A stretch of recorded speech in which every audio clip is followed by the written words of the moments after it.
Un applauso a Silvio. Italy's former Prime Minister Silvio Berlusconi, the brash and flamboyant billionaire tycoon who became a conservative political icon both at home and abroad for decades, a governare la nostra Italia, has died.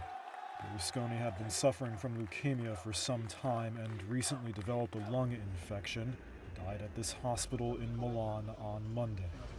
At 86 years old, Berlusconi was prime minister several times over the 1990s and early 2000s, ending most recently in 2011. un saluto affettuoso. And even though he no longer had a role in government these days, his death is likely to destabilize Italy's political scene. His political party, Forza Italia, is also one of the members of the right-wing coalition that governs Italy. This is the last address of him to the party in May, as he was hospitalized. Berlusconi's name was as recognizable as it was divisive. Giovanni Orsina is a professor of political science at Lewis University in Rome. Berlusconi has been the symbol, in many ways, of the last 30 years of the 20th century, a symbol of a way to rethink the relationship between politics and society. He did this as an entrepreneur and then as a politician.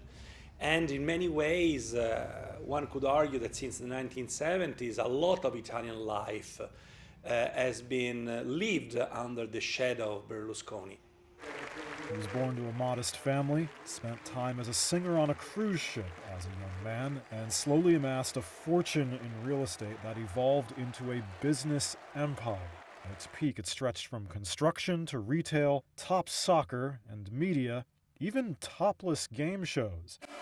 That wealth and media savvy launched him into politics in the 90s, upending the status quo in a manner like another business tycoon, former U.S. President Donald Trump, would years later.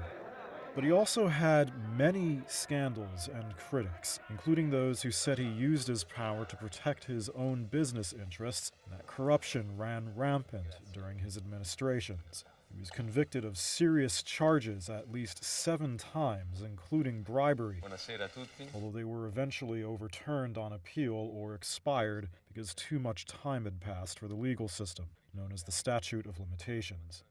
His philandering divorces and sex parties, known as bunga bunga parties, also grabbed worldwide attention, and allegations he had sex with an underage girl.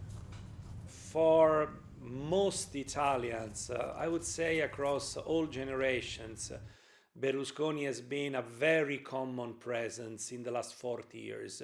We have grown up, I have grown up watching Berlusconi's televisions that in the 1980s were offering choice for the first time. His image somewhat rehabilitated later in life, where he developed a reputation in conservative circles as an elder statesman and moderating force to the more extreme voices on the right.